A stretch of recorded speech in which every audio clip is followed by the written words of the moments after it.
Merhabalar. Haydi gelin bugün sizinle birlikte şöyle yeşil domates turşusu kuralım. 5 litrelik kavanoz için konuşuyoruz bugün. Ben 5 litrelik bir kavanoza turşumu kuracağım. Bunun için şimdi ilk evvela kavanozumun dibine şöyle bir avuç kadar nohut serpiyorum ki mayalanması turşumun daha iyi olsun, daha iyi bir turşumuz olsun diye. Şimdi domateslerimi şu şekilde üzerlerindeki şöyle sap kısımlarını kopartıyorum. Küçük domatesleri bütün atacağım. Delerek sadece şu şekilde şöyle birkaç yerlerinden deleceğim ve atacağım. Bir tane de büyük domates göstereyim. Onları da şöyle saplarını koparttıktan sonra dörde bölerek turşumun içerisine atacağım. Ki salamura sosu içine iyi işlesin diye. Şimdi benim burada şöyle minnacık domateslerim de var. Onları da şu şekilde saplarını kopararak atıyorum. Domateslerimin üzerine şöyle birkaç tane de biber koyacağım ama biberi şöyle ortasından şöyle kesip koyacağım kavanozuma. Şunu da şöyle keselim ki salamura sos iyi işlesin diye. Şimdi döşeme işlemine devam ediyoruz bu şekilde.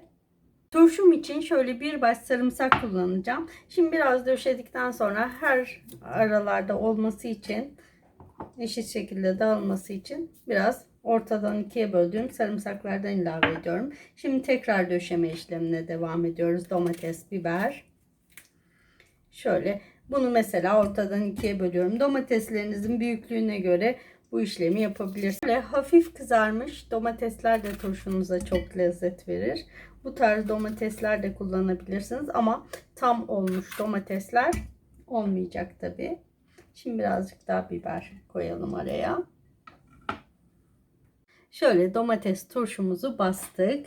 En alta nohut koyduk. Şöyle domates, biber, sarımsak dizdik. Şimdi hadi gelin bu turşumuzun salamurasını hazırlayalım. Salamurası için şimdi bir kabımın içerisine şöyle su koyacağım. Hepsini koyabilirim. Göz kararı su koyuyoruz. 1 çay bardağı 6 yemek kaşığı burada salamura tuzum var. Onu ilave ediyorum. Şimdi tuzumu suda ben biraz eriteceğim. Yani turşuya koyduğumda şöyle homojen bir erime istiyorum.